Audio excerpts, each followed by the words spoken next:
నరేంద్ర మోడీ గారు దాదాపుగా 11 కోట్ల టాయిలెట్స్ నిర్మాణం చేసి వారి ఆత్మ గౌరవాన్ని కాపాడింది కాబట్టి ఈసారి నరేంద్ర మోడీ గారికి 400 సీట్లతో గెలిపిద్దామని చెప్పి డోర్నకల్ మహిళలందరూ చెప్తా ఉన్నారు.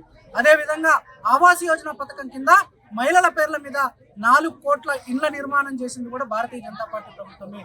అదేవిధంగా జన్ధన్ అకౌంట్లను ఓపెన్ చేసి మహిళల యొక్క వడ్డీ లేని రుణాలు ఇప్పించి సెల్ఫ్ ఎంప్లాయిడ్ రుణాలు ఇప్పించి వారందరినీ పెద్ద ఎత్తున వ్యాపారస్తులుగా ఎంటర్ప్రెనర్స్ గా ముందుకు తీసుకెళ్లే ప్రక్రియను నరేంద్ర మోడీ గారు ప్రభుత్వం చేపట్టింది.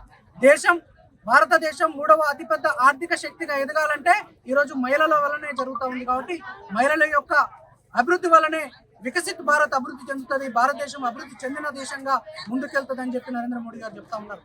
అదేవిధంగా కరోనా వచ్చినప్పుడు వ్యాక్సిన్ ఇచ్చి అప్పటి నుండి ఇప్పటి వరకు ఇంకొక 5 ఏళ్ల పాటు పేద కుటుంబంలో ఉన్న వారందరికీ ఉచితంగా 5 కిలోల బియ్యం ఒక్కొక్కరికి ప్రతి నెల ఇస్తున్న ప్రభుత్వం కూడా నరేంద్ర మోడీ గారి ప్రభుత్వం. కాబట్టి 100కు 100% ఈసారి 400 సీట్లతోటి భారతీయ జనతా పార్టీని మహబూబాబాద్ సీటుతో పాటుగా తెలంగాణలో 17 సీట్లలో గెలిపించి దేశంలో 400 సీట్లలో గెలిపించే విధంగా మహిళలందరూ నరేంద్ర మోడీ వారి వైపు ఉన్నారని చెప్పి వారందరూ చెప్తా ఉన్నారు. కాబట్టి వారందరికీ ప్రత్యేకమైన ధన్యవాదాలు తెలియజేస్తూ భారత్ మాతాకి జై.